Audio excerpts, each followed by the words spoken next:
Okay, I guess we're just going to get started. So, I wasn't feeling that great on Monday. That's why we didn't have Monday stream, as obvious as it was. Um, if you were, searching out on my community tab, I posted on YouTube at least that I wasn't going to be streaming on Monday because I didn't feel good.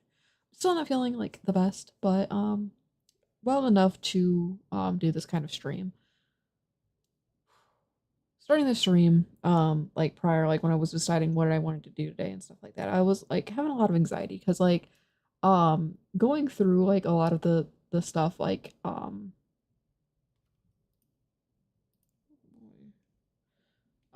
going through a lot of the stuff for what's been going on with Cinnabear and Just a Robot, and I think the third party involves like Kumo or something. It's a little confusing because there's like another creator with like a similar username, but like I have them blocked because they're a pretty well known troll in the community, and I just didn't want to deal with that. Um, but yeah, with the Cinnabear stuff and the jar stuff, like I've been watching a lot of like reaction videos towards like their initial videos, and of course like that helps with like gaining some insight to stuff without like giving the original creators like the view, because if they're pieces of shit, you don't want to like give them money basically. But at the same time, like with a lot of the people just discussing things going on with their videos, you don't get like the full like 100% context of what they're talking about within those videos, because like a lot of things get cut out, right? And I kind of want to see, because I'm a nosy bitch at heart, I really want to see like what exactly excuses they were giving like for the situation at hand, right? And I have seen like a good chunk of like the situation revolving around the 14-year-old from like Cinnabear.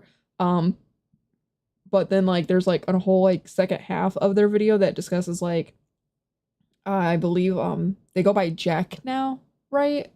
Birdie, which was a like an old timey, not old timey because they're not like old, but like earlier animation community kind of person who did like those like animation memes, right?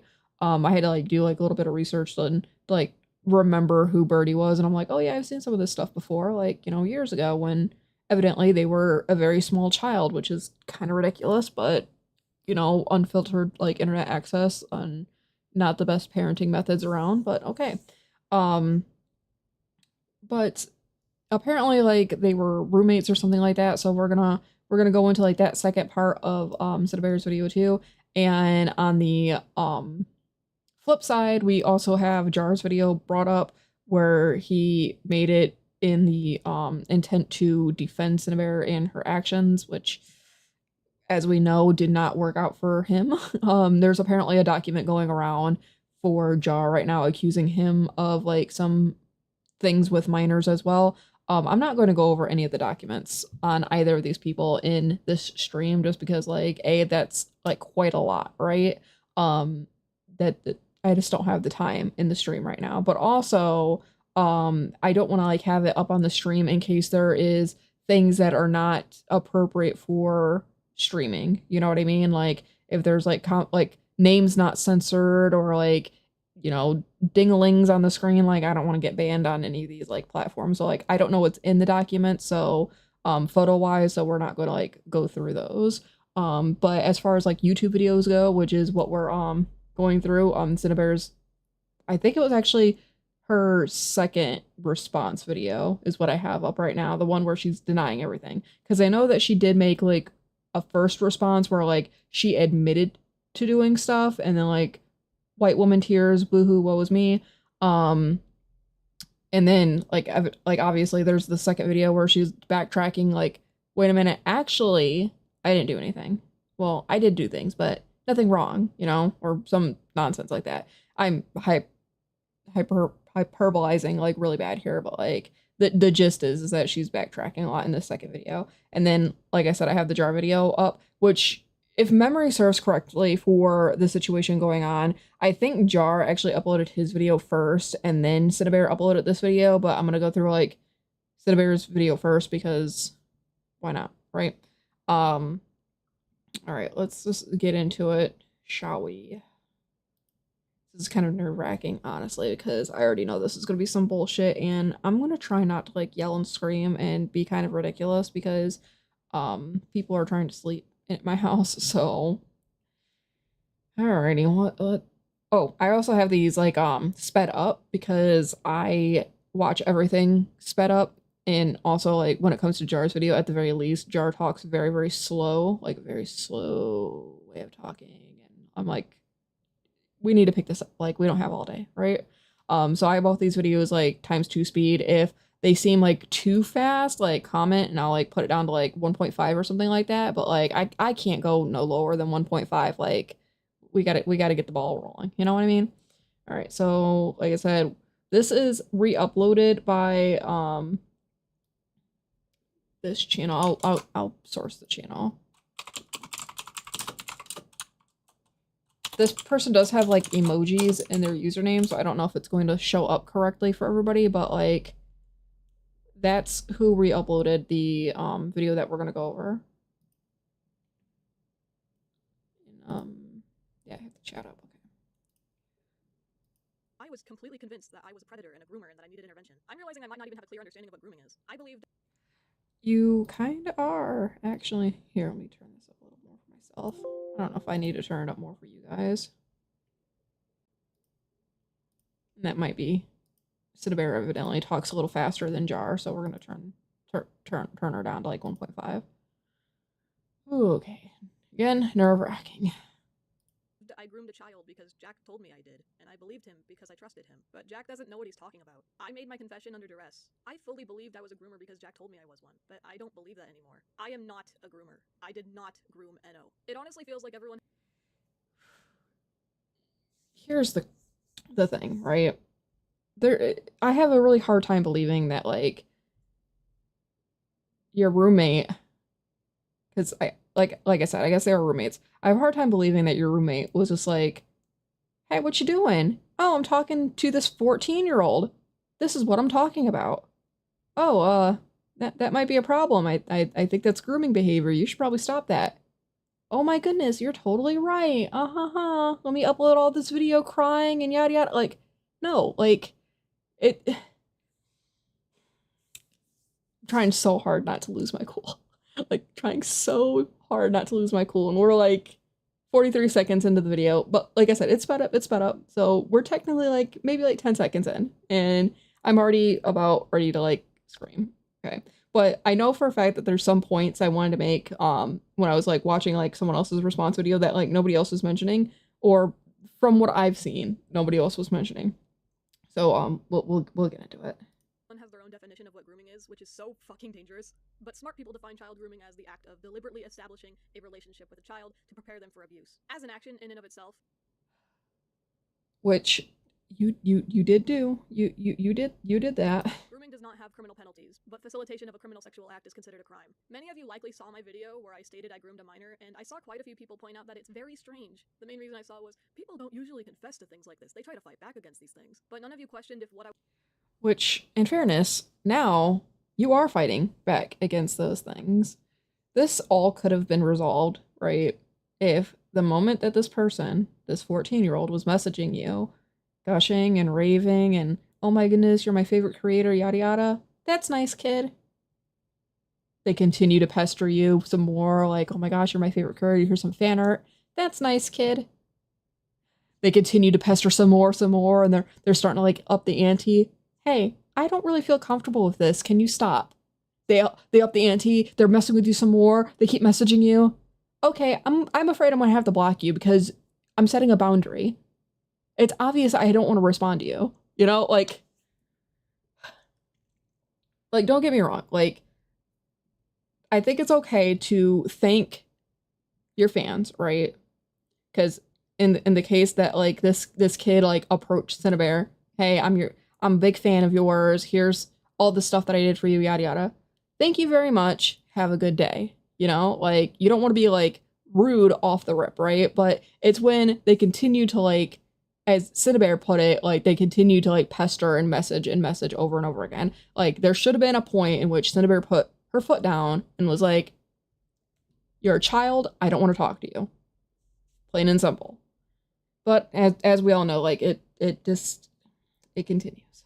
I was saying actually made sense. I was coaxed and guilted into a false confession by someone I loved and took care of. Someone I worked my ass off to provide a moderately comfortable lifestyle, not only for them, but for the 2 cats they begged me to adopt, one of which he fucking stole from my apartment. My conversations with Enno, while inappropriate and irresponsible, trust me, you will never fucking catch me trying to act like this was an okay thing to do. I wasn't flirting with Enno. My messages have been misinterpreted in the most... You don't have to flirt with someone to groom them, just as a heads up. A lot of like the issue with SynniBear's response here with denying the accusations at this point, even though they've previously already admitted to said accusations, right?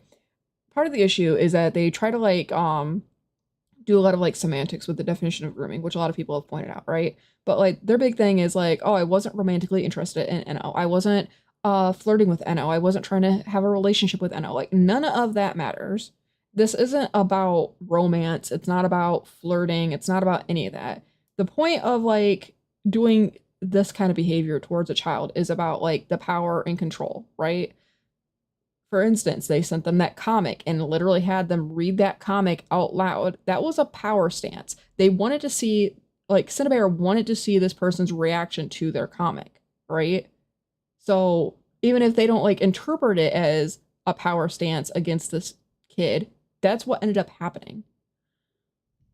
I don't understand like why SynniBear thinks that like she had to have been romantically interested in Enno in order for this to count as, you know, grooming, right? Which it's a little ridiculous.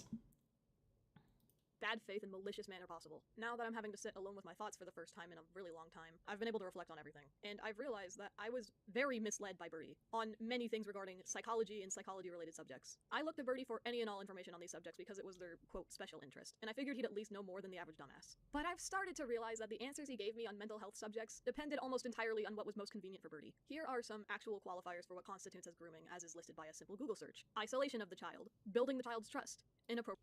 All right, so let's break that down. Start one: isolation of the child. Right?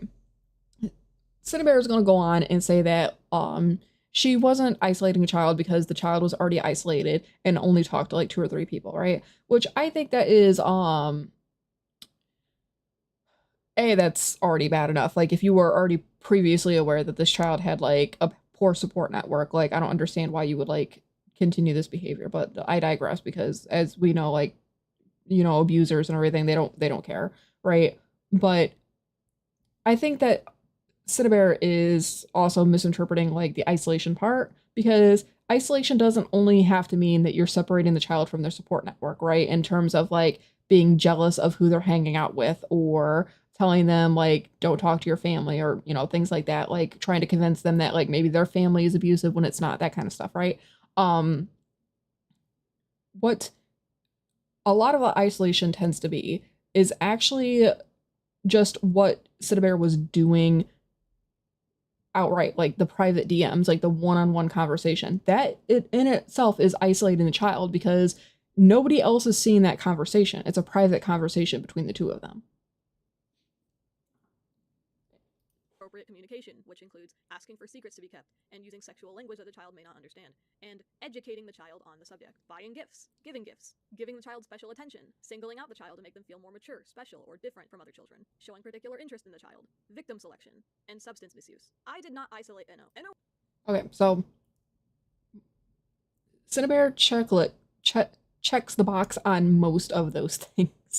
As she's gonna try to break down like herself, like why she doesn't, but like I said already with the isolation thing, like you're privately messaging one-on-one with this child, that's already isolation right there. That check marks that box right there. You don't have to like tell them, again, I know I just said it, but reiterating, you don't have to tell this child that you don't want them to have other friends or to not talk to their family or whatever like that, right? The isolation has already happened with you giving them the one-on-one attention. Nobody else was going to see those messages. Was actually already isolated when they first met me. Eno has told me directly that they only ever speak to like 3 people, that being Sophia the Neko, me, and another person I don't know. I never got jealous if they hung out with other people instead of me. I never told them who they could and could not hang out with. I didn't want to control who they were hanging out with. I wouldn't get upset if they didn't talk to me. The only thing I can think of that probably looked like I did is if I said something in their DMs and they took forever to respond, I would get anxious and think that I upset them somehow. I do that to everyone though. I'm just really anxious. I don't like the idea of bothering people. Building the child's trust. I don't think I was ever even interested in building their trust. The only thing I was ever really concerned about was making them upset or uncomfortable. Again, this is a point that a lot of other people have already pointed out in their videos, in which the trust is already pre-established because you're a content creator that they admired. There was already that parasocial relationship between Eno and yourself that, you know, has built up that trust over time, whether or not you were aware of it or not, right? So that's already a check mark right there. You've already built up the child's trust, whether or not you wanted to do so. And you further built up their trust, really, when you continue the messages and everything like that with them, right? By not rejecting their, like, praise, chatting, whatever the fuck they were doing. Like, without rejecting any of that, you're building up their trust. In fact, it already kind of seemed like they just automatically trusted me with a lot. I didn't really have to do anything on that front. Even then, it was just never on the forefront of my mind. Inappropriate communication. The examples given are asking for secrets to be kept, using sexual language the child may not understand, and educating the child on the subject. I will not deny that my conversations were inappropriate and I shouldn't have been having them, like, to begin with. The only instance of me asking them to keep something a secret would be me saying to them, please don't tell the public I'm depraved. Which, you know, it checkmarks that box again. That, hey, one of the things for grooming is asking for secrets right there.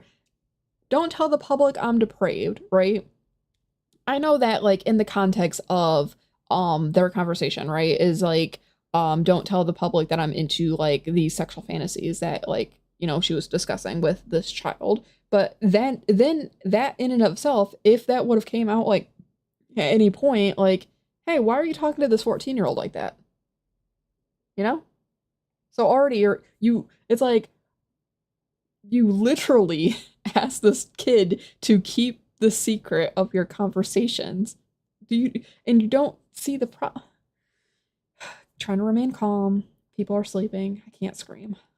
The secret's kind of just out now. I don't care anymore. I never intended to keep our relationship a secret. That was never even something I was intending to hide. It was also never my intention to educate Eno on any particular, like, sex shit. I don't know. Now that I think about it, majority of the inappropriate conversations we had revolved around sadomasochism and, like, sadistic fantasies, not really sex.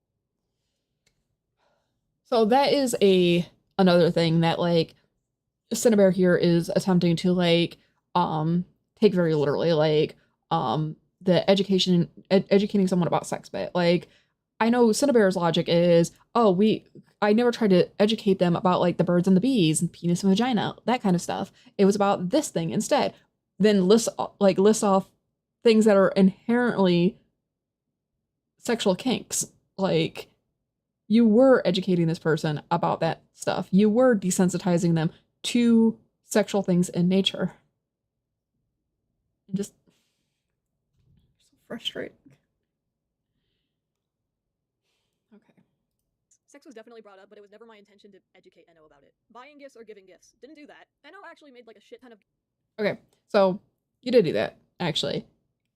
Because it's one of the few things that I've seen, like, very censored, but I've seen it, is that you were drawing your OC and Eno's OC doing freaky things together, okay? That constitutes in and of itself a gift. Again, you're taking a very literal, like, stance on, like, buying and receiving gifts from someone, right? Buying the gift for someone or receiving a gift from someone, right? You're taking that buying aspect to be the literal part here. You as an artist, you take the buying part out. Replace it with making or receiving gifts. And that, like, it's the same thing. Like, you were drawing things for Eno was drawing things for you. There was the exchange there. That was, like, you know, the gifts, right? Gift art, fan art, whatever, right? And you were, like, Eno was drawing inappropriate things for you. You were drawing inappropriate things for Eno, right? And what makes it even worse is the knowledge that not only was Eno drawing inappropriate things for you and you not stopping it, you were not only encouraging it, you were requesting it, which is the problem. You were asking for it. gifts for me, but I don't think I've ever made anything in return, which saying out loud makes me feel kind of shitty. But no, I never made any gifts for Enno. Now, I did ask them to make things for me a lot. The most inappropriate thing I think I've asked was for like a comic. I'm not gonna pretend I'm justified for doing that. No, I think it was inappropriate. Fucking weird and cringy. But everything else I can think of was mostly just ship art. Giving the child special attention. Examples given are singling out the child to make them feel more mature, special, or different from other children. The fact that I was talking to Enno at all could be seen as me giving them special attention, but not Because it was. That was 100% giving them social attention. Because as far as Enno knew, you weren't talking to any other 14-year-old the way that you were talking to Enno. Special attention. Right there. once did I ever tell them that I thought they were more mature, special, or different. The only example I can think of is toward the beginning of our conversations when I told them they were funny. But I wasn't trying to make them feel like they were different from other kids. Again, they had no way of knowing that you were not talking. They had no way of knowing that you were only like. Again, I'm trying to calm down because I'm getting angry. Enno had no way of knowing who else you were talking to. Thusly, you talking to Enno one-on-one is giving them special attention. Again, you're taking this, oh, I didn't tell them that they were more mature for their age or anything like that. Like, you don't have to say the fucking stereotypical lines to make this not okay. Showing particular interest in the child. I wasn't particularly interested in Enno. In fact, I had 2 other friends who I was talking to like this, and they knew that. Cough, Kenny, cough, brother, bitch ass. Victim selection. I did not select them. In fact, they talked to me first. Substance misuse. They talked to me first. You never told them to stop. This, like, again, I'm reiterating for the millionth time, this entire situation could have been avoided if, when Enno started acting a little too friendly, you could have told them to stop, to knock it off, to leave you alone. And if they didn't, you block them. Simple, straightforward. I rest my case. You know what I mean? Like, it's ridiculous that, like, the only thing that needed to happen for you to fold and start talking to this child in the manner in which you did was just them messaging you a lot. You know what I mean? Like, and you just said previously that you had 2 other people that you were also talking to, right? Which I can only fucking hope are adults, right? At this point. Like, I don't know those people that, like, they were like, SynniBear just mentioned, but, like, I can only fucking hope that they're, like, you know, grown adults, right? You already had those 2 people to talk about your, you know, kink fantasy nonsense, right? But then, like, you felt it appropriate to take this person that you knew was a child and you just folded because they were messaging you a lot. Like, that, it doesn't make any sense. Didn't do that. Now there's some other things that we really need to discuss when we're talking about this whole grooming situation. Oh, also, like, real quick, like, the victim selection thing. When it comes to, like, a lot of predators, like, selecting victims, it's a matter of convenience for the predator, honestly. Like, they'll purposely target people that seem like they're interested in them first, right? So, like, kids at the playground, hey, my shoe's untied, can you help me? Like, that kind of stuff, you know what I mean? Like, kids that are already vulnerable in whatever, you know, situation that they're in. So, like I said, like, Enno here was already isolated one-on-one DMs, right? So, like, victim of opportunity. So firstly, I am a hetero woman. I am attracted to men, as you can see from these fucking cringy-ass conversations that I had with Enno. I did not want to date Enno. I never considered that as an option. I did not reach out to Enno, and it took Enno 3 Again, SynniBear's, like, misconstruing, like, why someone would groom a child, because they keep bringing up, like, oh, I had no interest in Enno romantically or sexually. Like, you don't have to. The point of grooming is to prepare someone for abuse or to commit a crime, right? Because I know a lot of people like to really heavily focus on, like, just, like, the aspects of child grooming, but, like, there's other, like, types of methods of grooming. Like, technically speaking, anybody can be groomed no matter what their age, right? But, like, when it comes to, like, Enno being 14 years old, like, you don't have to be romantically interested in this child in order to groom them, right? You're going to want something out of them eventually. Hence, Enno was drawing, you know, comics and stuff like that for SynniBear, like, as an example. month of persistently pestering, prying, and giving me gifts before I finally gave in and spoke to them. From the start, I remained very reserved and kept Enno beyond arm's length. I wasn't super interested in talking to them until they sent me an image of me laying in bed, and I made a joke about it being inaccurate because Boy wasn't there. Once again, like months upon months and months of just like polite, conversation or whatever. And then all of a sudden, like they drew Fanner and you're like, what is it, a cat? Like, I don't know who boy is. I'm assuming a cat, right? It's like, okay, so the cat wasn't in your fan art and that's what made you fold in order to like start sending them like non-con comics? Like, are you fucking kidding me? It's so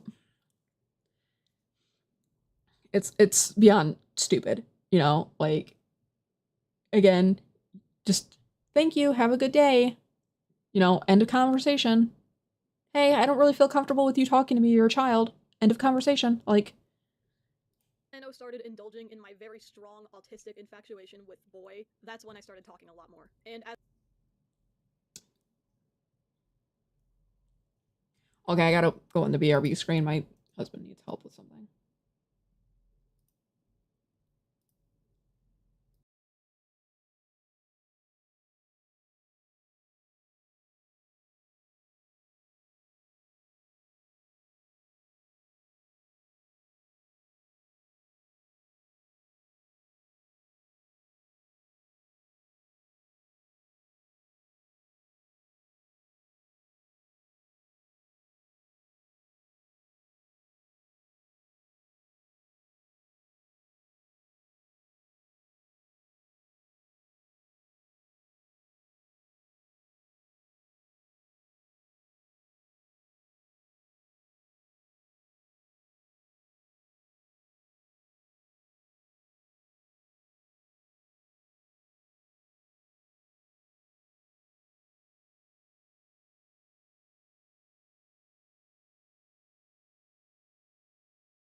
I ain't gonna lie, when I came back and I switched over to the live stream page, I saw like the fucking the video paused. I thought it was my Discord open for a second, and I was like, how did that happen? Because like I do like the window capture where it's specifically like supposed to only capture that YouTube page and nothing else. So like I got really confused for a second there. I was like 2 seconds away from checking my Discord, like, oh, what are my friends sending me? And I was like, wait a minute, that's a YouTube video. Okay. Calm me down. Alright. As we kept talking, I felt a lot more comfortable sharing certain things about the character that I liked, including personal fantasies. In hindsight, I really should have filtered myself when talking to this person. Definitely should have practiced some restraint. I'm not proud of this, but it was never my intention to desensitize them or harm Enno. That was never on my mind. I imagine that's fairly You see, it's tricky from saying like it wasn't my intention, because she says it a lot. It wasn't my intention. It wasn't my intention. It wasn't my intention, right?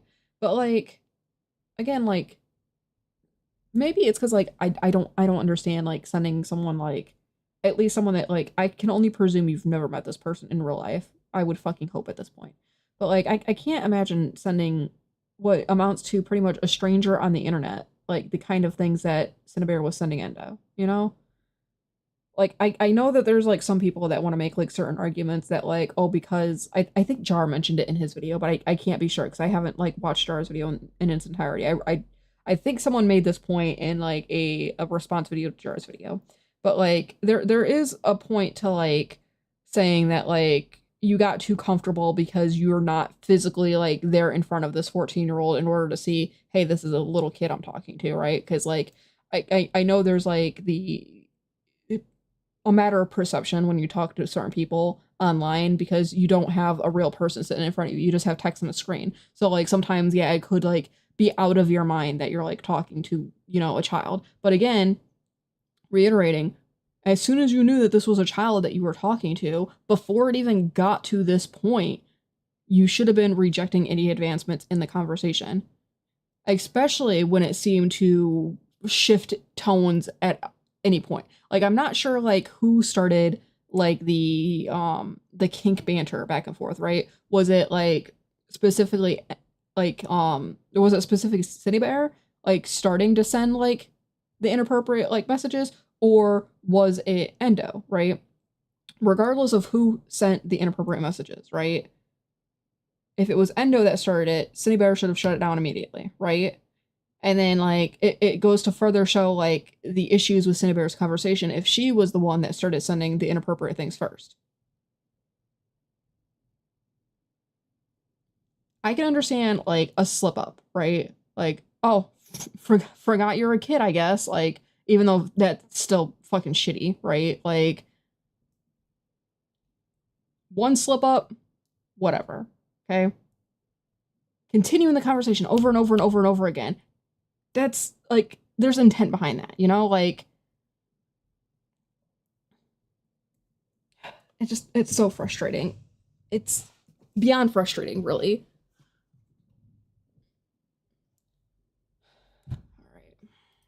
obvious if the DMs are actually read with more than one brain cell activated. I've been speaking to some individuals who are very critical of me, but they've been fair. They disagreed with the idea that this was grooming because one of them, who goes by Kumo, thought something was off about the evidence that was used to back up the claim. Kumo has been very critical of child predators and people who enact performative vigilante justice online for validation or personal gain. It was explained to me that my understanding of grooming was clearly warped, and these conversations just sounded like, I'm quoting Kumo, locker room girl talk. I myself have never been very social. I would even call myself socially inept. I'm a bit of a retard, so I never considered that there was an existing dynamic that sounded similar to my conversations. This was two girls talking about Jeremiah down the block and how hot he is. Once again, No, it's really not.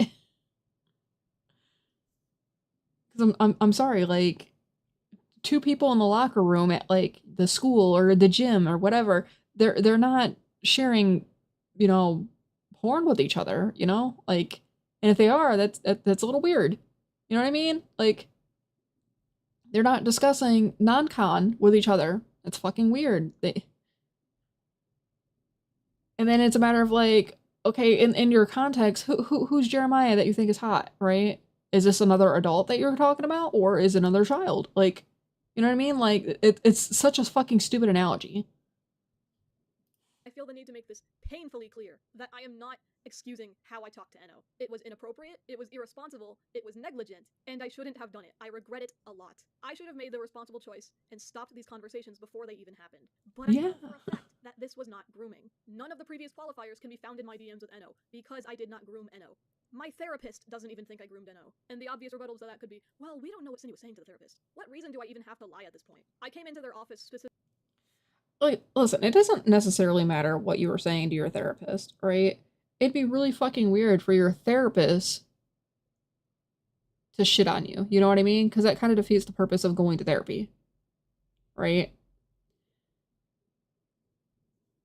There's been times in which therapists have, like, you know, smile, waved, nodded along to conversations that, like, their clients have with them. But, like, if their client is doing something highly illegal, they're allowed to report that. You know what I mean? Like, Specifically saying I believed I groomed a child, and then after telling them all the details, they don't think that what I did was actually grooming. Jack has decided to ride the wave of this controversy to accuse me of sexual assault. But I think anyone listening to what Jack said should be able to recognize that what actually happened is he retracted his consent long after what happened, which is not only disheartening, but I believe constitutes slander. As someone who has been sexually abused in the past, as a child, the fact that he's so comfortable weaponizing our consensual touching not only makes me unholy levels of pissed off, but also makes me feel extremely heartbroken. Jack is someone I trusted and cared for and loved unconditionally for nearly a year, and he's willing to lie and deceive with clear intentions of ruining my life. I have been labeled a child predator, I've been framed as a sexual deviant, described and implied to be a violent degenerate, and an aggressive rapist. Jack and I had lived together for about 9 months, and in that time we established a friendship with boundaries still being discovered. I deliberately asked Jack if the things I was doing were okay, and Jack said they were. I was not under the impression that Jack was not comfortable or even unhappy with these silly acts of poking and squishing. Had Jack communicated to me as such, I would have stopped and apologized profusely. Given the nature of our friendship and the level of intimacy we shared, I half-jokingly asked Jack to sit on my face while clothed, to which he politely declined and I respected their answer. This was out of morbid curiosity, and honestly, that shit was gay as fuck. I'm just a girl. Guys have that's strange. Don't know why you would ask your roommate that unless, like, you know, you're, like, into them, but okay. As far as, like, the situation with, Jack and, like, their living situation, right? Like, um, were you asking before you were poking and squishing and, you know, inappropriately touching, or was it like you did it and then asked if they were okay with it? Because that's two totally different circumstances there, right? So if you're asking beforehand and, like, they're like, yeah, that's fine, and then you did it, like, okay, that's one thing. But then if you, like, if you've done it and then ask, like, after the fact if it was okay, and they're like, yeah, sure, like, there can be a level of discomfort there, but, like, you know, if the deed's already done, right? And if Jack, you know, presumably as, like, you know, what you've already said that they're a victim of, like, you know, abuses in their life, right? Like, there are times in which people that have suffered, you know, physical abuse can just, like, kind of, like, you know, grin and bear it, so to speak, right? Like, oh yeah, it's fine, haha, because they don't want to, like, cause further conflict, especially if you guys are living together. Like, you know what I mean? Like, you don't want to put strain on, like, a living situation. So, like, again, reiterating, like, I don't know if SynniBear is going to mention it in this video because of the fact that, like, I only, like, most of the people that react to this video only kind of react to, like, that beginning section with, like, Enno, but, like, with this section, like, again, did you ask first and then we're poking and squishing and, like, whatever else the fuck that you were saying? Or, again, did you do it first and then ask if he was okay with it? And again, like, people just don't ask their roommates to sit on their face. That's fucking weird. have similar humors and dynamics to my understanding. I've seen what the homies get up to, and it's all in good fun to call them gay and tease about it, but being curious isn't indicative of someone's orientation and preference. TLDR, Jack has grossly misinterpreted our relationship in a manner that really fucking hurts, dude. Jack's GoFundMe is a scam and it's slanderous. Jack's selling point on the GoFundMe that raised over $10,000 in like 3 days was that he didn't feel safe living with me anymore. As if I'm some sort of evil, deranged, violent rapist that was gonna groom Jack next for saying awful shit about me in the next room. Ironic, considering I was a fucking sobbing mess on the couch, laying in the fetal position, breaking down over the awful shit that he said to me. Jack was not financially independent, but neither am I. I occasionally had to rely on Jack's social security to make ends meet and maintain our lifestyle and security. Jack made a little under $1,000 each month from his benefits. Jack was unemployed and hardly attempted to make any income through commissions. For the 9 months we stayed together, I would say say that half of that time I was paying rent in full. We moved in November, and Jack hadn't considered splitting rent until February. Okay, I very heavily don't understand what the point of bringing up your like rent is, to be honest. You know, I get that you're trying to like, paint the picture that Jack is, scamming his fandom audience, whatever, for like money to move out or whatever. But like, what does this have to do with A, the accusations that Jack is making against you, or B, the accusations of, what excuse me, what you did to the 14-year-old? What does that have to do with anything, And like I also know that like pretty soon like SynniBear is going to go into like if it isn't already obvious, right? Because like Social Security are only making like $1,000 a month. Like what I know that SynniBear is going to like go into like some like pretty ableist like mindsets here, but also like I think it's like a little weird that like um she just got done saying that she was using part of Jack's Social Security benefits, $1,000 a month. She was using that in part to sustain, to make ends meet and to sustain their lifestyle. But then is now bitching that Jack never offered to split rent, right? It's like if you're already taking money from their benefits,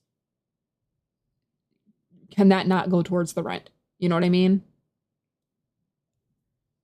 Because this is sounding like Jack was giving money, but like probably like more of a lump sum and not like clarifying like what each lump sum of money was supposed to be put towards, and just trusting like the financial like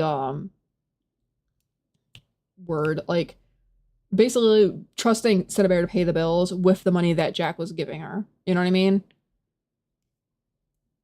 had to beg Jack to pay only a third of rent with their Social Security, and he tried to refuse. That would be a total of a little under $300 a month out of the money that was meant to go toward things like rent. I don't think Jack even understands what that money was granted to him for. For the final 2 to 3 months that Jack was staying here, Jack was no longer receiving Social Security due to him not attending a court hearing, meaning Jack stayed in my apartment rent-free in the time that he had the audacity to pull this shit. I paid for the food. Jack being autistic requires some pricey and specialty items to be constantly in stock, so this was more than just feeding 2 people and 2 cats. Jack's only bill, aside from the third of rent, was the internet, which checked out to be $45 a month. Jack's Social Security is what secured this apartment. Jack has asked their viewers in light of grooming allegations of a 14-year-old for their money to enable them to ditch their living situation and leave me to handle all the loss. Stealing one of the pets that I own and pay the medical bills for, that I... Again, like, reiterating, I don't see how this is relevant.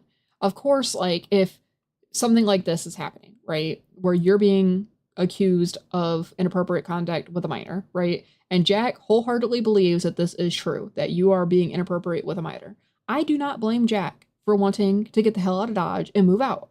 Like, hello?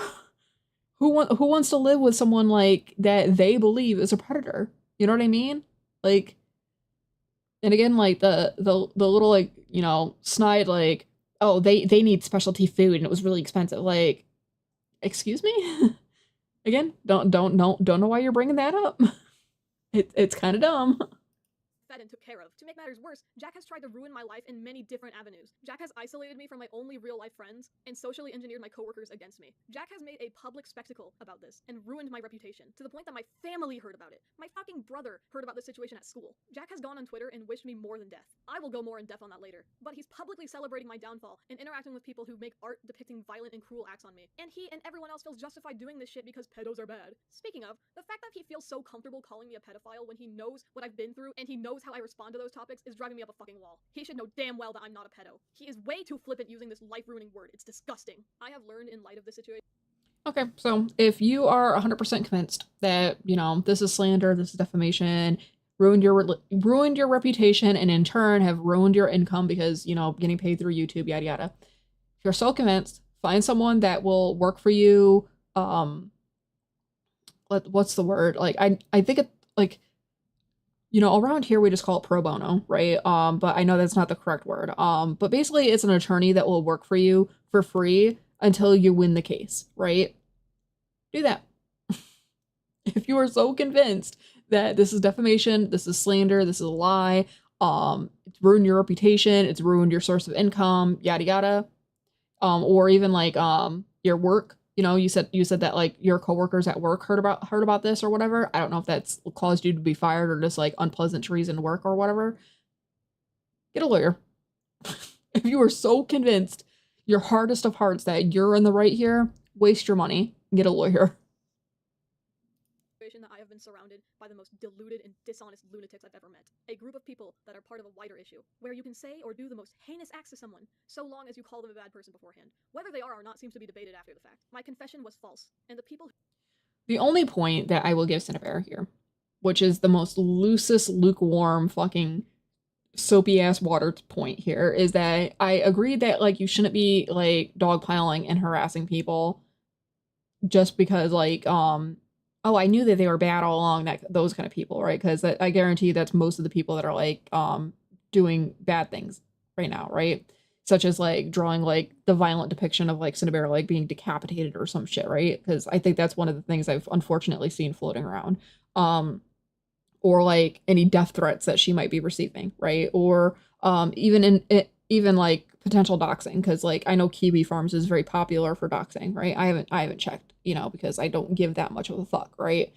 But like I know that those things kind of float around when a person gets into these kind of controversies, right? You don't need to do that, right? Their downfall financially in the situation is going to be enough of like a deterrent from like further behavior, in my opinion, at least for the way that SynniBear is reacting to what's going on here. Especially because I know that later she went on a call and white woman tears, boo-hoo, are you gonna hurt me? How? They gonna drive to your house? Most people, they don't fucking care, right? They just want to make sure that you're not talking to a child anymore. They will continue to spread the word about your behavior until the cows come home, unless A, you sue someone for it, right? That'll get them to shut up, potentially. Or B, you rebrand yourself to someone else, right? Which, at the end of the day, usually people that, like, have fallen into these kind of controversies and have rebranded themselves, 9 times out of 10, their past persona, like, comes out to haunt them, right? People figure it out, right? There are other avenues to, like, live your life, whatever, right? Besides being a content creator online, and unfortunately, that's probably what SynniBear is going to have to end up doing. Unfortunate for her, you know, because like get the fuck offline, in my opinion. But like you don't need to like harass someone, because you don't need to privately harass someone, I should say, because that's just going to open up a lot of like issues for you down the line, especially if you're like one of those weirdos that sends death threats. Like that's pretty sure death threats online are illegal now, at least in a lot of states. And for top of my head, I think SynniBear is American, as far as I know. It's like sometimes like Canadian accents like close to the border, like they kind of like mesh together. But I'm pretty sure that SynniBear is American. Who reacted thought twice and clearly wanted it to be true. They remarked that something didn't seem right, but didn't bother to question the legitimacy of the allegations and the confession. If I pulled the DM logs of Turkey Tom when he was 18 to 19, I have to wonder what I could find. If I did the same to Deadwing Dork, Chud Logic, Soph the Neko, I have to wonder. If we dug through every interaction you've ever had online, would there suddenly be more incentive to be nuanced and open-minded? Because okay, again, I don't understand why you are trying to point the finger at like these people, right? Turkey Time, Chud Logic, like the key point of like all of those people that you just listed off, like, oh, I like to see their DMs when they were 18 or 19, like, okay, and that's not gonna make what you did personally any better. What they could have done when they were 18, 19 doesn't matter, because we're not talking about them. We're talking about you, sweetheart. those aren't even the things I asked for. I'm being represented in terribly bad faith, and I'd be surprised if anyone listed really believes they've never said or done anything that could be used against them in this manner. For those plugging their ears, I have to wonder how you would fare if you were the target. As long as we're all still here, I would like to talk about Jack's video that he made about me. He's the one who brought the situation to the public. He made a lot of points in his video, and I have a lot to say about them. I'm gonna be going more in depth on the things that Jack complained about in his video. I'd like to just get started. Jack's behavior throughout this situation has been really fucking strange, and I have to question what his motivation was, both in this situation and honestly in our friendship. I'm not sure why he felt like— I mean, if Jack was the one that outed you for talking inappropriately to a child, I think the motivation would have been, hey, I don't want another child to fall victim to this. Seems pretty straightforward to me. he needed $10,000 from a GoFundMe just to get away from me. That's a shit ton of money. Maybe it's for a fresh start, but it feels a bit exploitative. It feels strange to make a video— I mean, $10,000 is a lot of people in my life have put it when it comes to like amounts of money like that. It's a lot of money to owe, but not a lot of money to have. Okay? $10,000, like if you're trying to like move out on your own and quote unquote, as SynniBear just put it, start fresh or whatever, like that money would be gone within like a couple of months, right? Gotta buy furniture, pay bills, especially if like as SynniBear said like previously, like a couple minutes in, like previously, that Jack no longer has Social Security, or at the time of like whenever this actually was going down, like didn't have Social Security anymore. So they already weren't getting that $1,000 a month that they previously were anyway. So yeah, $10,000 actually doesn't sound like that much at all when you're trying to move out. Educating people about someone you believe to be a predator and then ask for a shit ton of money that isn't even meant to help the victim. I feel like he could have asked for enough to buy a plane ticket and a few months of food. Even then, I'm thinking about how we spent 4 days in Seattle for vacation, and Jack's family was exceptionally generous. His aunt let us sleep on her couch for those 4 days, and his grandparents each gave us hundreds of dollars just to shop in Seattle, as well as paying for our plane tickets to and from Seattle. But I heard the aunt suggesting Jack ask his papa for expensive gifts because he's likely to buy them for him. If Jack needed money, I feel like he could ask his grandparents for help. Plus, his aunt went to fucking law school. She could probably help him find affordable housing under the guise that Jack is too disabled to work. I feel like his family would be more than likely to Under the guise. Under the guise. You catch that like ableism right there? Under the guise would insinuate that Jack isn't too disabled to work. Jack just doesn't want to work. You sense that there? That the ableism there? I'm remaining calm. It is difficult, but I'm remaining calm. I applaud myself a little bit for not screaming yet. But also, his mommy and daddy and grandmama and grandpappy, they bought him all this expensive stuff and gave us money, so why isn't he asking them for money? Like, are you kidding me? Like, are you kidding me? There's a difference between, you know, family members, like, splurging on vacation as opposed to, you know, just giving you money all the time randomly. You know what I mean? Like, calming down. Calming down.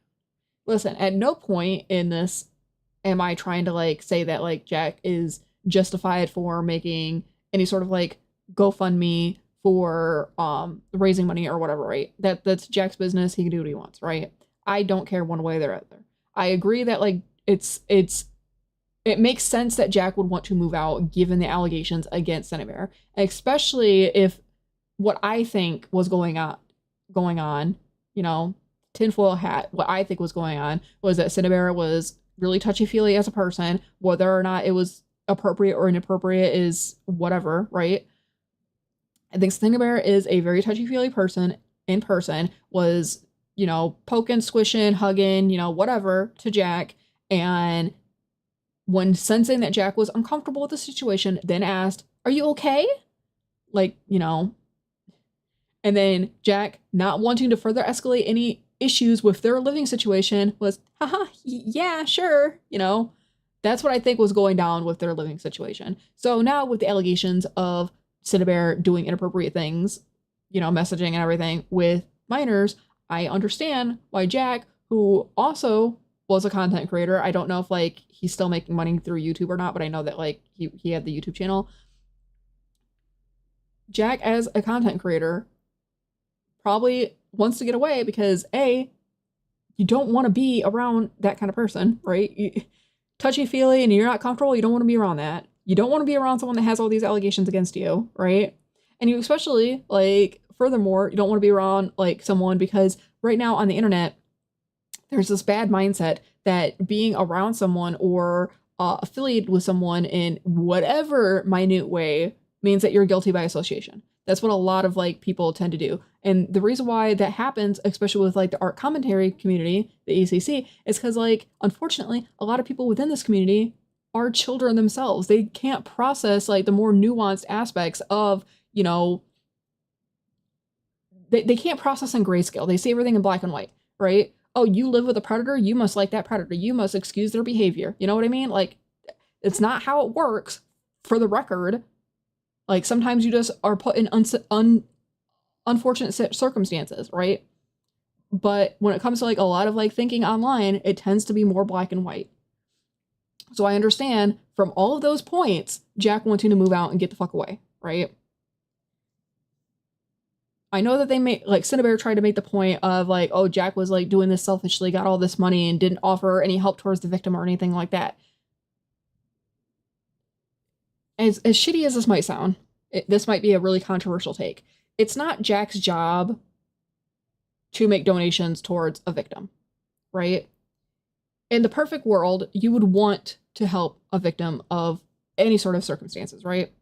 Whether it be like the grooming thing, like what's happening here, whether or not it's a kid being beat by their parents, like physical abuse or whatever. Like, you are not, like, you can want to help them all you want, but like what Jack does with the money that Jack fundraised for himself is his business, right?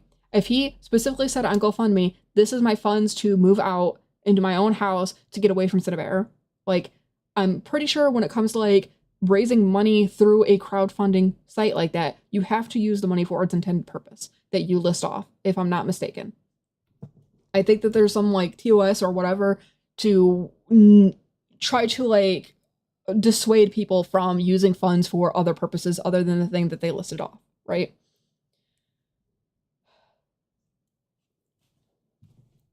We could only hope that NO has a good support network outside of like the online sphere to help with what's happened, okay?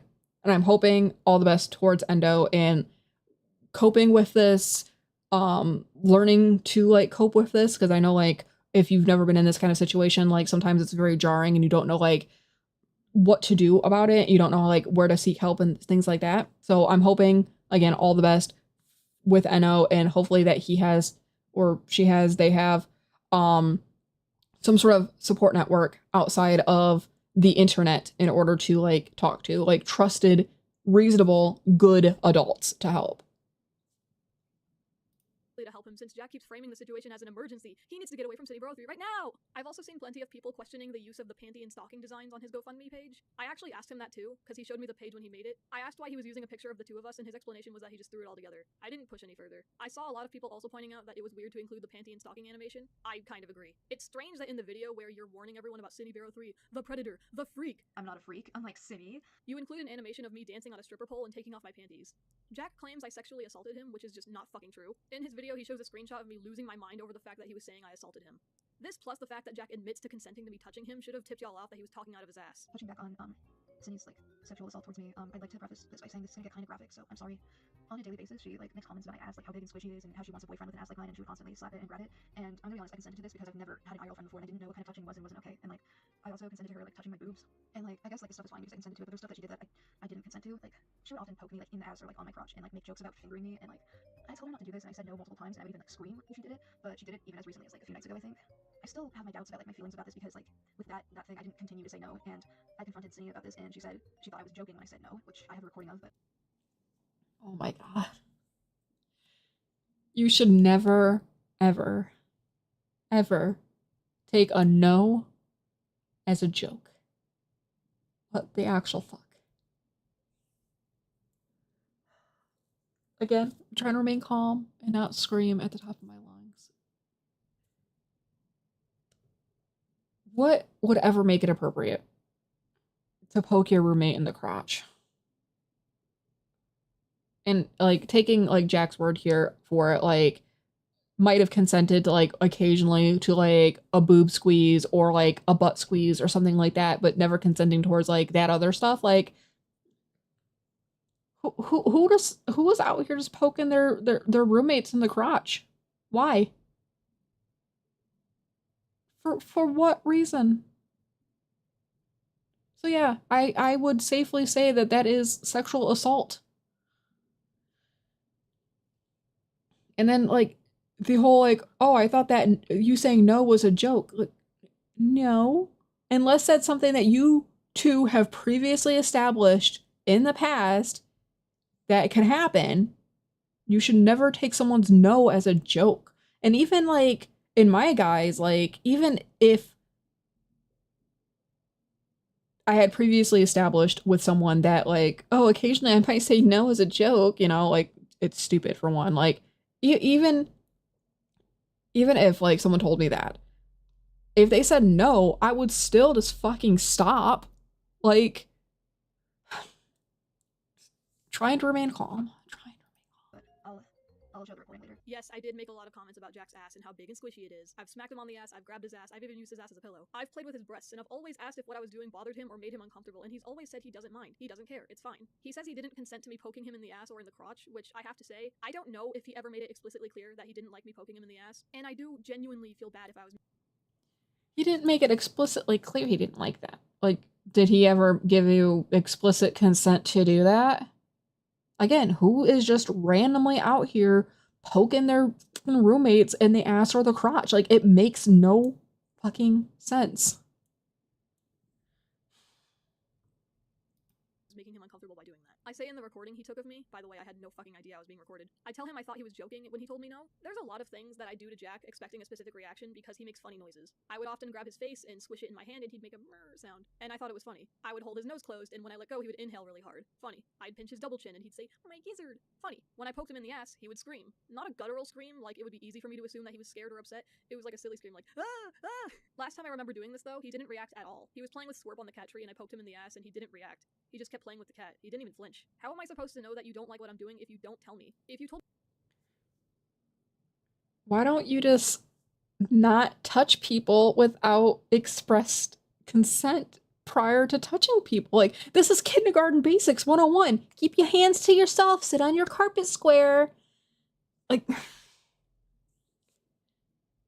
oh my god, I'm so fucking mad.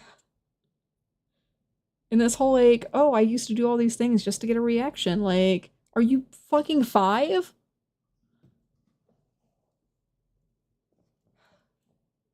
Calm down.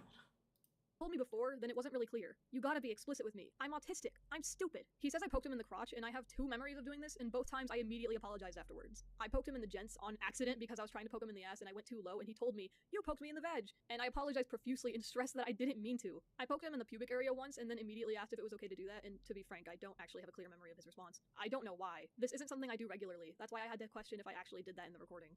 She would often poke me like in the ass or like on my crotch and like make jokes about fingering me and like.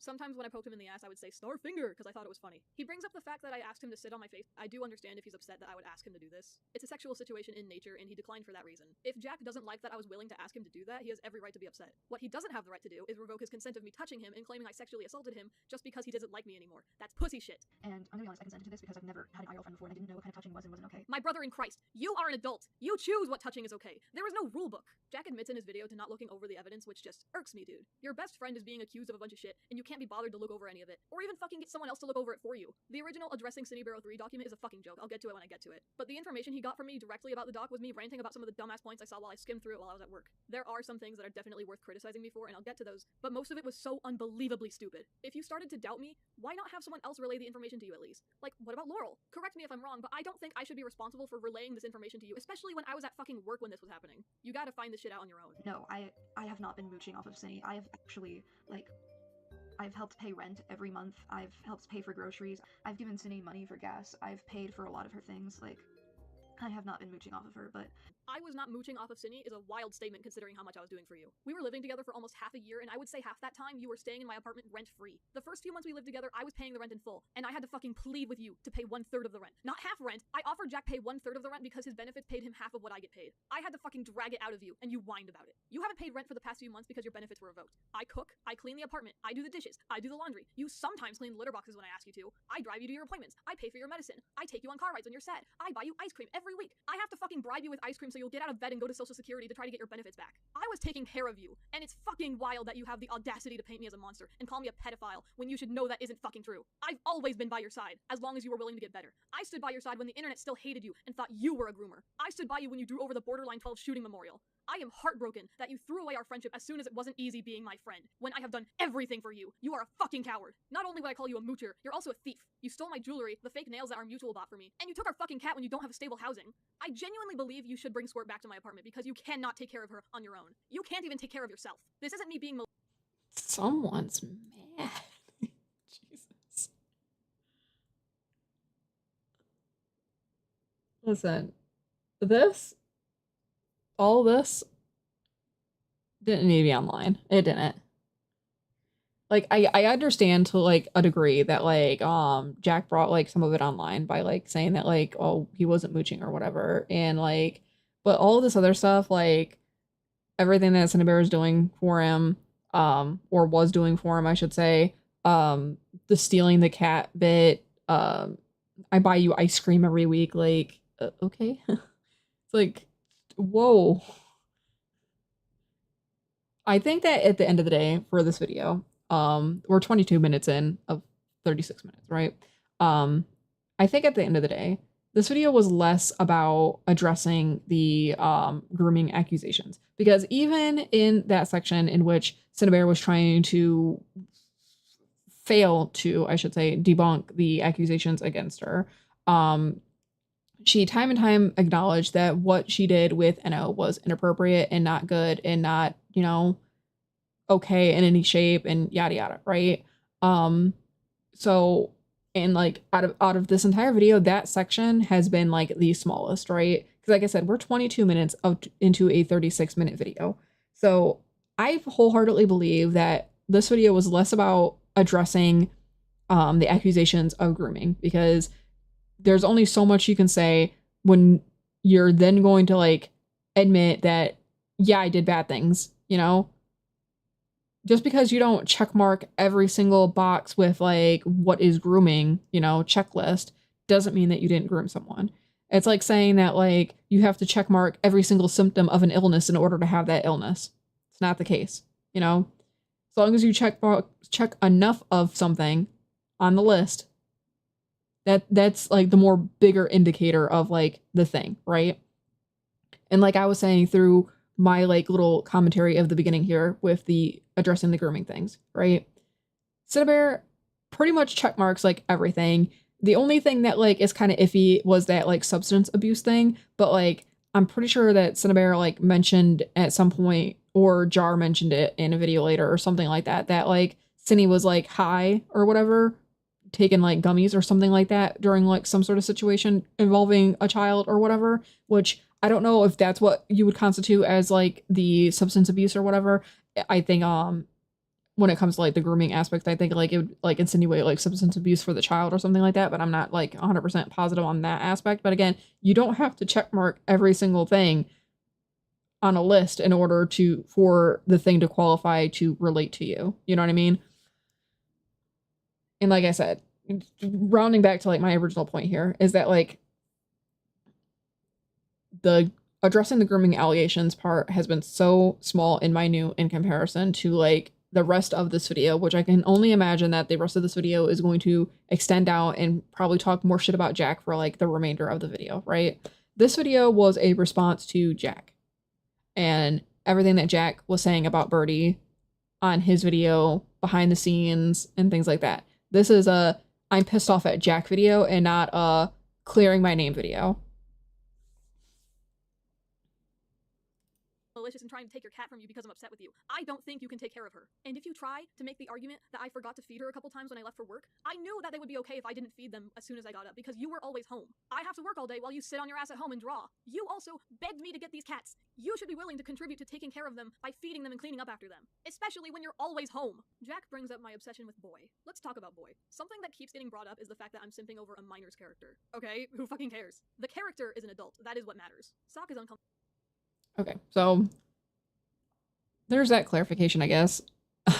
I thought that I mentioned this in the like the section where SynniBear was trying to debunk the grooming allegations about like the reason why she started like fully engaging with Enno was because Enno forgot to draw Boy within like the fan art of SynniBear, and I was under the impression that was a cat. Like, I'm never without my pet cat or something like that. Like, that's what I thought it was. Personally, but I guess it's someone's OC. Comfortable with how I'm using Boy. They blocked me. I don't care. I think I've made it very clear in the leaked DMs that I think Sock is way too sensitive when it comes to their characters. I think it's insanely stupid to post your characters online and then get upset when people get invested in your work. Not allowing people to. So hold on a second. You said that this OC belonged. The character was an adult, but it belonged to a minor. At that point, if you're making a bunch of inappropriate content using that character, I think it's fine for that child not to be comfortable with their characters being sexualized. You know what I mean? Like, it's one thing when like you're like taking like, let's say like Aizawa from like My Hero Academia, right? Like a 30-year-old man. It's one thing if you're taking that character and drawing like ding dong pictures with him, right? That's one thing. That's like a mainstream franchise that's now like beyond the control of just one individual, right? And at the end of the day, the likelihood that Horikoshi, the original content creator for My Hero Academia, the likelihood that Horikoshi is going to see your individual piece of fan art in comparison to the thousands upon thousands, if not millions of other pieces of fan art for My Hero Academia, is so fucking slim, right? In comparison to this person having an OC, which I can only imagine this is like some like indie creator or just a regular like DeviantArt user, right? I don't know. That person saying, hey, I'm a kid. I don't like you making this kind of content about my character, even if the character's an adult. Like, I think they're justified for not wanting their character to be sexualized because, in turn, if they are a child and their character is sexualized, they're not supposed to see that. You know what I mean? Like, so I'm trying so hard not to. I know I keep repeating this like every other point that I make, but like you have to understand like this entire situation, it pisses me off so much. It's so bad. Ship your characters, ship themselves with your characters, make headcanons for your characters, kin your characters when you're posting them to the internet where everyone can see them is fucking ridiculous. Just try and control the internet. You will fail. I am tired of acting like she has any say over my creative freedom and self-expression. She blocked me so she doesn't have to see my art. That should be good enough for her. The only people hurting her are the ones who go out of their way to show her the things that I've drawn. Watch me continue to have beef with Sock.clip.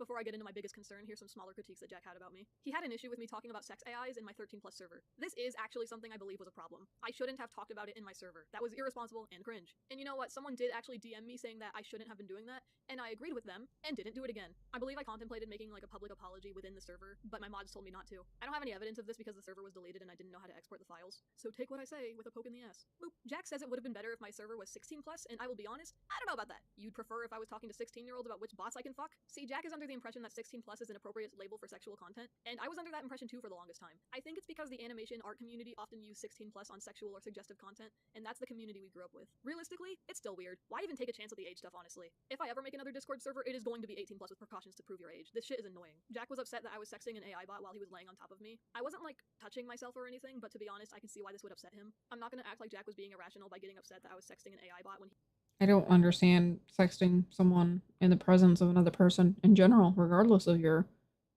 position, you know? Like, if you're laying on top of them or sitting next to them, I think that's a little weird, personally. I think that's an alone time kind of situation, don't you?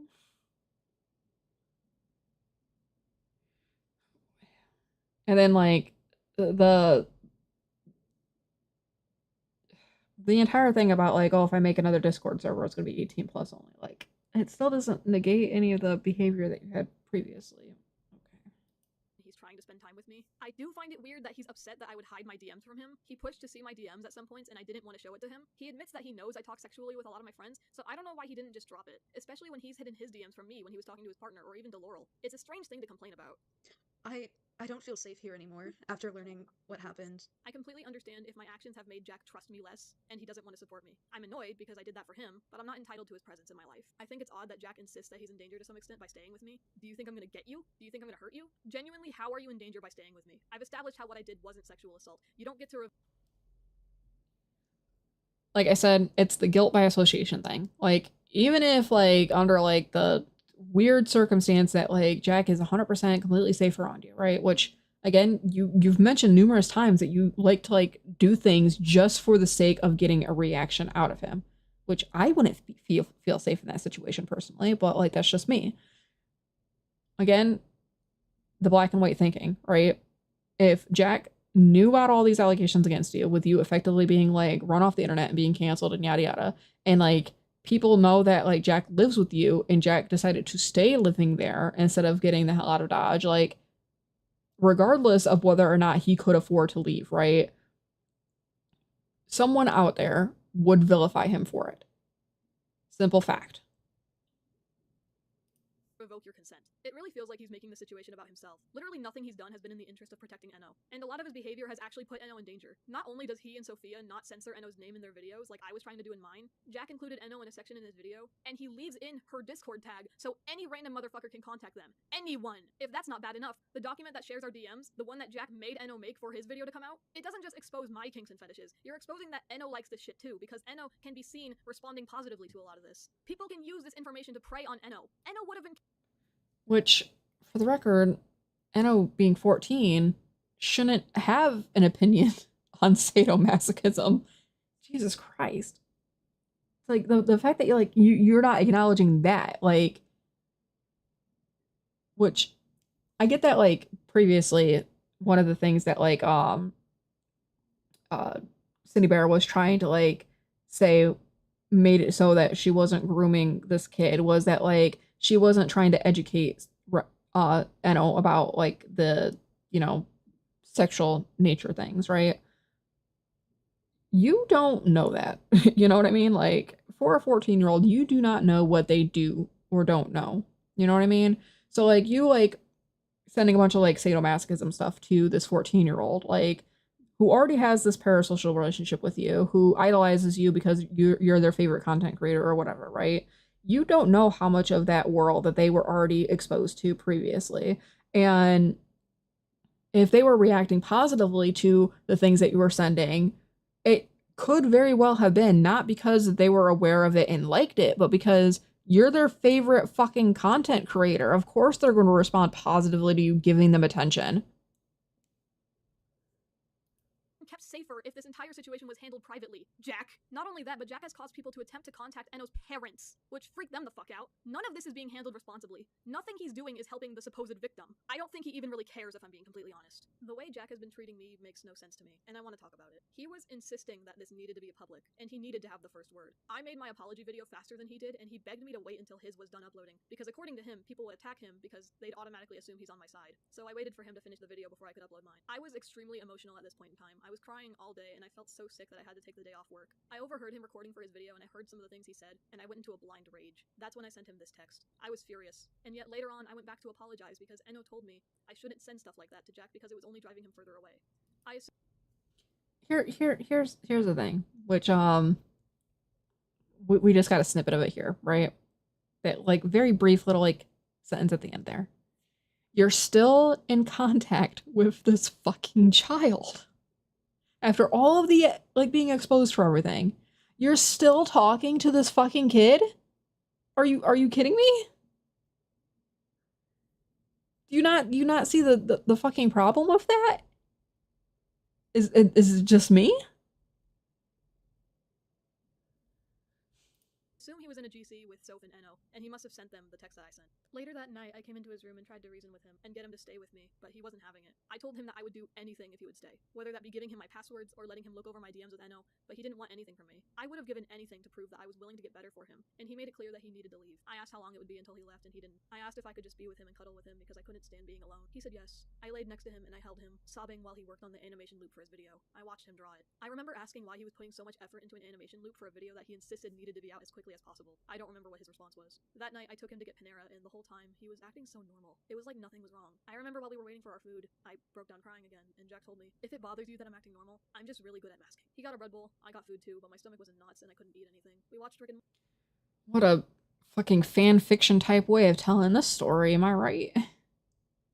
Morty while we ate, and I remember asking if we could try finishing Rick and Morty before he left, and he said that sounded like a good idea. I laid in bed with him, and he showed me funny videos, but I just kept crying. I remember very vividly how Jack was just pissing himself laughing, watching this guy eat a salad, meanwhile I was laying on top of him and sobbing. I asked if I could spend the night with him, and he said he wasn't sure if he could, but maybe tomorrow. I was upset, but I knew he needed space from me. I slept on the couch, I went to work, and when I came back, he was gone. He packed his shit and he left. I was so scared because I didn't know where he could have gone. I didn't know if he was safe or if he was on the street. I thought I had more time with him. I didn't even get a chance to say goodbye or hug him one last time. I was heartbroken, and I was scared for his safety. He wouldn't answer my phone, and Laurel had blocked me. My IRL friends didn't know where he was, and so I had to call Enno. Enno stayed on the phone with me to keep me company that night, and they apologized profusely. You called the child?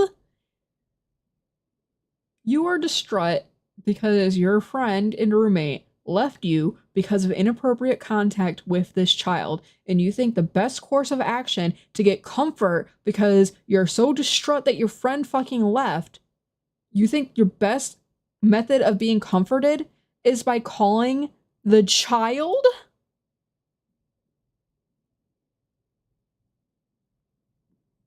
Are you fucking for real? Because Enno felt like it was their fault, and it wasn't. Through Enno, I was able to confirm that Jack wasn't safe, but he was alive, and he didn't plan on coming back. I relayed to him that if he needed anything, I would be there for him. If he was in danger, I would help him. It may sound upsetting that I had to call Enno of all people, but I had no one else to talk to. I had nowhere else to go. The next morning, I woke up to really loud knocking on my door. The police showed up to my apartment to check on me. It was a wellness check. They said my real-life friend called them, but later I asked that friend and she didn't know what I was talking about. I saw Jack tried to call me multiple times, and I texted him back saying I'm sorry and I was asleep. And also the police came by, and he said, "We thought you died, lol." He didn't say anything after that. That was the last time he ever messaged me. I thought this was a good sign, honestly. I thought this meant that even though he was upset with me, he still cared enough to make sure I'm alive. He cared enough to call the police for a wellness check. I went to work that day, and late into my shift, I saw that he made a Twitter thread. He openly bragged about stealing my friends from me, and he told me to live and suffer, and he called me a pedophile. And he took a picture of the hat he left on my pillow before he left. The idea that he still cared about me was snuffed out almost instantly. I didn't know what to think of him anymore. I didn't know what he was capable of. I didn't know what he was willing to do. So I went into a delusional, paranoid state. I had to leave work early, but I couldn't go home. I was convinced that if I went home, then someone would be at my apartment and they would kill me. I thought Jack sent someone to my apartment and they would kill me as soon as I opened the door. I bought... Oh, sweet Jesus.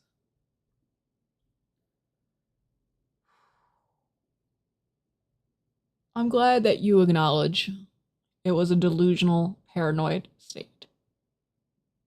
Because, oh boy, that's quite the assumption to make. Three things. I got pepper spray, a pocket knife, and a crowbar to protect myself because I was scared for my life. That real-life friend I mentioned earlier, I called them, and I told them I couldn't go home. I asked if I could stay at their place for the night, and they said I couldn't. I feel bad because I screamed at them over the phone when they tried to assure me that I wasn't actually in danger. They were just trying to help me out of my delusion, and I screamed at them for it. We set up a plan where I parked in a different town. They drove to me, and they took my spare key, and then they went to my apartment to check all the rooms, and they told me it was safe to come. They left before I came home, and when I came, I held my pepper spray in my hand, and I checked all the rooms myself, and when I saw my cat, I just started crying. Stupid doesn't understand what's going on. I don't feel safe in my own home anymore. I'm feeling better ever since this happened, but fuck, man. I keep seeing...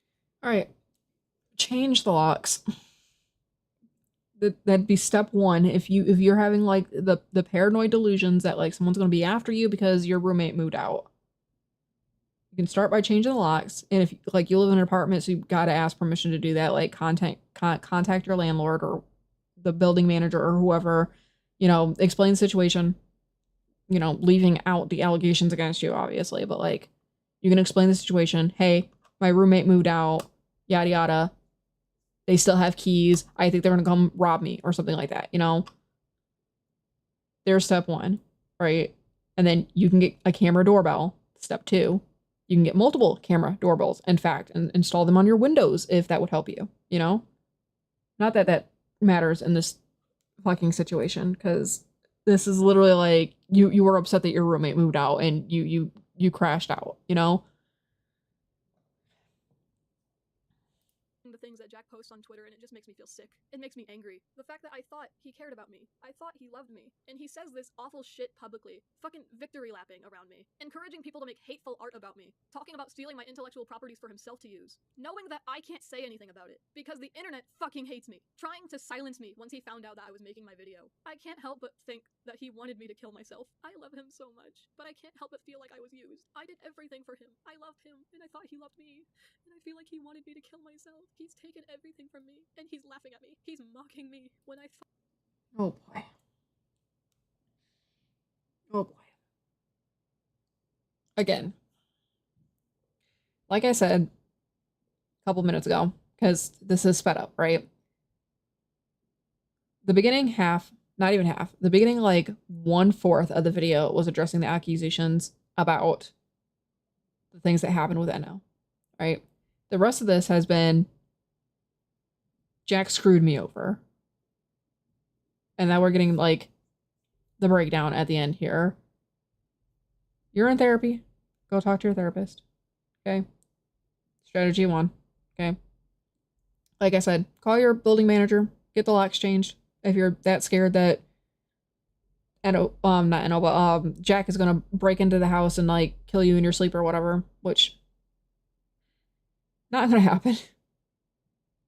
camera doorbells, you know, go ahead and do that. Also, for the record, you should probably contact like the non-emergency line for like your local police station or whatever, and put in a I don't remember what the letter combination is, right? But basically you call and you inform them of the likelihood of them getting SWAT tips, right? To come SWAT you, right? You can call into like the non-emergency line and they could put it on file that if anybody calls with like tips about like dangerous situations going on at your house, and to come like send the SWAT team after you, they could put a note in the system saying, don't send the SWAT team. They're an influencer, content creator, whatever phrasing that they use. And, you know, it deters them from actually doing like that dangerous aspect of their jobs, right? And then like just get offline. And if you are so convinced that like you did not groom this child, if you're so convinced that like they're ruining your reputation on purpose to cost you your money, your job, all of that, this is lies, slander, defamation, all of those jazzy key legal terms, contact a lawyer. Contact a lawyer. At this point, this video response has been deleted. And I'll be completely frank, there's about 3 minutes left of the video. I don't want to listen to her crying anymore, okay? This is a situation that, unfortunately, it seems that she put herself in, right? And in my heart of hearts, I do want to sympathize because, oh no, this person's crying. I have a soft spot for people crying. I need to work on that, right? But the more logical part of me, because I have to like take a step back away from like the aspect of her crying and acknowledge that you did inappropriate things with a child. People called you out for it. Your roommate who doesn't want to associate with you because you won't stop touching them, and they also don't want to be associated with like, you know, a child groomer. They left, and now you're having a breakdown because you think that they're going to like hire a hitman or something? Someone who you just got done bitching and whining wasn't going to pay the rent? No. Okay. All right. Unfortunately, that took significantly more time for the stream than I initially anticipated. I was going to go over Jar's video too, but that's probably going to have to wait until next time. Given that like the re-upload is still up or whatever, because I checked out the timestamp on Jar's video and it is motherfucking an hour and a half long. That is ridiculous to try to defend a predator. It's no wonder that Jar's like entire like reputation itself is crashing and burning. But Jar doesn't have the opportunity to like, in my opinion, Jar doesn't have like the wherewithal to potentially hire legal counsel for his reputational downfall because he 100% put himself in this situation. Everybody's calling him fucking stupid because of the things that he himself is saying. I also don't think that technically that SynniBear has any legal standing for the situation either because she did the thing and she's admitted to doing the thing, and a re-upload of her admitting to doing the thing is probably around somewhere. I just didn't find it when I initially like brought up these videos. So